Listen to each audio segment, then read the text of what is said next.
आईने हिंदी के एक नए एपिसोड में आपका स्वागत है। इस वीडियो में हम पहले बात करेंगे SU-57 के बारे में। SU-57 को लेकर रूस की एजेंसीज इस समय भारत के पीछे हाथ धोकर पड़ी हैं और वो किसी भी प्रकार से भारत को अपना सेकंड कस्टमर बनाना चाहती हैं। SU-57 फैलन का भारत को अपना थर्ड कस्टमर बनाना चाहती हैं। ज़्यादा ताज्जुब करने की ज़रूरत नहीं है। पहला कस्टमर खुद रशियन एयरफोर्स है। दूसरा कस्टमर आज कंफर्म हो चुका है कि अल्जीरिया जो पहला एक्सपोर्ट कस्टमर है SU-57 फैलन का, ये बन चुका है। दरअसल रोस्टेक की तरफ से एक बड़ी अनाउंसमेंट करी गई है और निसंदेह ये अनाउंसमेंट भारतीय वायुसेना का ध्यान अपनी ओर आकर्षित जरूर करवाएगी। रोस्टेक की तरफ से कहा गया कि भारत और रशिया का एक लंबा इतिहास रहा है फाइटर एयरक्राफ्ट बनाने का, फिर चाहे MiG-29 हो, MiG-21 हो या सुखोई 30 MKI हो। और सुखोई 30 MKI के रेफरेंस को लेते हुए उन्होंने कहा कि हिंदुस्तान एरोनॉटिक्स लिमिटेड की जो नासिक फैसिलिटी है, यहाँ पर एयरक्राफ्ट का निर्माण किया जा रहा है, यह फैसिलिटी पूरी तरीके से कंपैटिबल है SU-57 फैलन के लिए। उन्होंने कहा कि इस प्रोडक्शन लाइन को हम रैपिडली SU-57 की प्रोडक्शन लाइन में कन्वर्ट कर सकते हैं और इसके अंतर्गत जो ये 5th जनरेशन फाइटर एयरक्राफ्ट हैं जो वो भारत में बनाए जाएंगे, जो न सिर्फ भारत की रिक्वायरमेंट को पूरा करेंगे बल्कि जो दूसरे एक्सपोर्ट ऑर्डर हैं वो भी भारत से केटर किए जाएंगे। और जब से ये स्टेटमेंट सामने आई है, भारत में चर्चाएं काफ़ी तेज़ हुई हैं, क्योंकि अगर हम नासिक फैसिलिटी को गौर से देखें तो इनका अपना एक प्रूवन ट्रैक रिकॉर्ड रहा है SU-30 MKI के मैन्युफैक्चरिंग में। करेंटली अगर हम बात करें तो ये SU-57 को बनाने के लिए निसंदेह काफ़ी कैपेबल हैं और ये फैसिलिटी भारत के लिए काफ़ी इंपॉर्टेंट है, क्योंकि यहाँ पर तकरीबन 220 SU-30 MKI फाइटर एयरक्राफ्ट का निर्माण किया जा चुका है और यही चीज़ रोस्टेक ऑफिशियल्स के लिए एक बड़े कॉन्फिडेंस की वजह भी है। उन्होंने कहा कि यहाँ पर बीतते समय के साथ बहुत सारी इंपॉर्टेंट टूल्स और मशीनरी ऑलरेडी उपलब्ध हैं जो कि SU-30 प्रोग्राम में यूज़ करी गई हैं, जो कि इनमें से कुछ तो डायरेक्टली कंपैटिबल हैं SU-57 के साथ और जो नहीं हैं उनको अपग्रेड के थ्रू यहाँ पर लाया जाएगा। लेकिन भारत की यहाँ पर इच्छा सबसे महत्वपूर्ण है।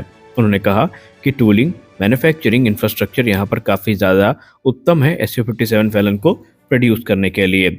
सबसे खास बात तो ये है कि उन्होंने कहा कि SU-57 को यहाँ बनाना न सिर्फ इसकी कॉस्ट को रिड्यूस करेगा बल्कि बहुत सारे जो प्रोसेस और इक्विपमेंट जो कि इसके बनाने के लिए रिक्वायर्ड होते हैं, ये ऑलरेडी सुखोई 30 MKI के निर्माण की वजह से यहाँ पर ऑलरेडी उपलब्ध हैं। इसके लिए भारत को ज़्यादा अलग से इन्वेस्टमेंट करने की ज़रूरत भी नहीं पड़ने वाली है।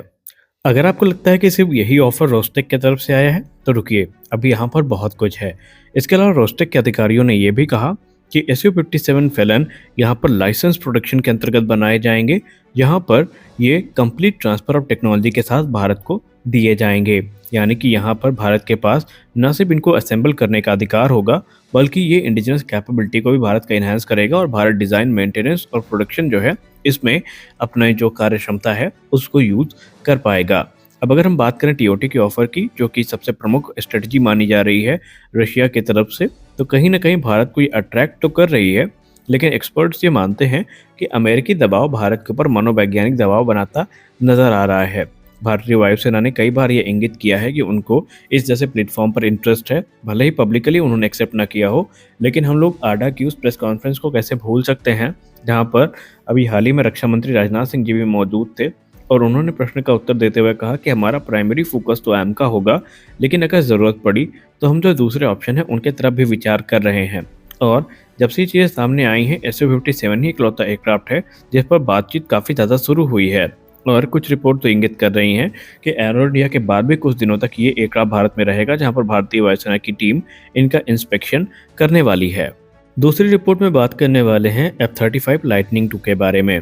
अगर SU-57 फैलन की बात हो और F-35 की बात ना हो, ऐसा हो ही नहीं सकता। और हाल ही में कुछ घटनाक्रम ऐसे हुए हैं जिसके बाद से लोगों के मन में एक उत्साह है या आप उसको कन्फ्यूज़न भी कह सकते हैं, जो कि इस प्रोग्राम को लेकर काफ़ी ज़्यादा बढ़ी है। आपको याद दिला दें कि F-35 का आगमन काफ़ी ड्रामेटिक था। पहले इसको एरियल डिस्प्ले से बाहर किया गया, या यूँ कह लें पहले इसको एरो इंडिया से बाहर किया गया और बाद में अमेरिका इसकी री एंट्री करवाता है जब रशियन एयरक्राफ्ट भारत आने के लिए कंफर्म हो जाते हैं। उसके बाद ये भारत आता है, जहाँ पर ये कहा जाता है कि सिर्फ ये स्टैटिक डिस्प्ले में देखने को मिलेगा और विजिटर के लिए एक निश्चित दूरी से ये एयरक्राफ्ट देखने के लिए अवेलेबल होगा। लेकिन ये सब बातें तो होती रहती हैं, लेकिन अचानक इसकी जो उड़ान है उसको भी आयोजित कर लिया जाता है। और इसी क्रम में कल भारत के चीफ ऑफ डिफेंस स्टाफ और दूसरे अधिकारियों को इसका एक टूर करवाया जाता है, जिसके बाद से एक नई डिबेट ट्रिगर होती है कि क्या अमेरिका अब अपने इरादे बदल रहा है। क्या रशिया के एग्रेशन के बाद अमेरिका भी अग्रेसिव वे में इस एयरक्राफ्ट को पिच करने वाला है। इसको लेकर बहुत सारे अलग अलग जो मत हैं वो दिए गए, लेकिन आज आपके उन सारे मतों का खंडन हो चुका है, क्योंकि कहीं ना कहीं लॉकहीड मार्टिन ने एक ऐसी ट्वीट कर दी है जिसके बाद से F-35 की जो बातचीत है इस पर विराम लग सकती है। हम आगे बढ़ें उससे पहले बता दें कि ये F-35 के संदर्भ में तो नहीं है, लेकिन ये जिस एयरक्राफ्ट के संदर्भ में है वो कहीं ना कहीं अमेरिका की असली मंशा को प्रदर्शित करता है। आज लॉकहीड मार्टिन की तरफ से एक ट्वीट करी जाती है ट्विटर पे, जहां पर वो ये कहते हैं कि F-21 is the right fighter at the right time for Indian air force and it is ready to deliver next generation tech and unmatched situational awareness for India. यानी इस ट्वीट में कहा जाता है कि F-21 इस समय सही समय पर सही फाइटर एयरक्राफ्ट है भारतीय वायुसेना के लिए, क्योंकि ये अनमैच जो टेक्नोलॉजी है और अनमैच सिचुएशनल अवेयरनेस जो है ये भारत को ऑफर करेगा, जो कि इस कैटेगरी में MRFA के अंतर्गत कोई दूसरा फाइटर एयरक्राफ्ट नहीं करने वाला है। इस ट्वीट के बाद डिफेंस एक्सपर्ट्स ये मानते हैं कि अमेरिका ने इनडायरेक्टली खंडन कर दिया है कि F-35 भारत के लिए ऑफर पे भी नहीं है, बल्कि अमेरिका जो एयरक्राफ्ट ऑफर कर रहा है वो F-21 है और F-15EX है। और क्योंकि अभी तक कोई आधिकारिक प्रस्ताव इतने बड़े इवेंट के बाद भी अमेरिका की तरफ से F-35 को लेकर नहीं आया, तो सब लोग यही मान रहे हैं कि कहीं ना कहीं ये प्रोग्राम अब ठंडे बस्ते में जा रहा है और अमेरिका भारत को ये ऑफर करना ही नहीं चाहता। क्योंकि एक तरफ जहां आपने देखा कि Su-30 MKI के बाद रशिया Su-57 की डील को सिक्योर करने के प्रयास में है, TOT से लेकर local manufacturing, local max manufacturing से लेकर इंडिया स्पेसिफिक इन्हांसमेंट और इंडियन मेड वेपन सिस्टम के इंटीग्रेशन के लिए भी वो तैयार है, तो वहीं अमेरिका अभी आधिकारिक प्रस्ताव तक नहीं दे पाया है। निसंदेह F-35 बहुत ही कैपेबल एयरक्राफ्ट है, लेकिन बिना आधिकारिक प्रस्ताव के हम चाहे जितना इसकी कैपेबिलिटी को Su-57 से कंपेयर कर लें, जितना हम इसको सुपीरियर साबित करने की कोशिश कर लें, सारी बातें निरर्थक हैं। कुछ एक्सपर्ट्स तो ये भी मानते हैं कि भारत का S-400 एयर डिफेंस सिस्टम इसकी राह में सबसे बड़ा अड़ंगा है और अमेरिका इसकी वजह से ही चाहते हुए भी इस एयरक्राफ्ट को भारत को ऑफर नहीं कर पा रहा है। तो कुछ का ये कहना है कि अमेरिका पहले इंडिया के कुछ चुनिंदा एयर बेसेस का इंस्पेक्शन करेगा, उसके बाद F-35 लिमिटेड नंबर्स में ऑफर किए जाएंगे।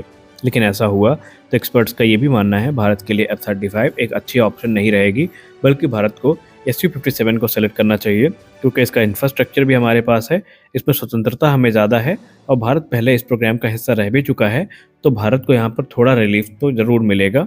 लेकिन अभी भी हम ये दावा नहीं करते कि भारतीय वायुसेना यही करेगी।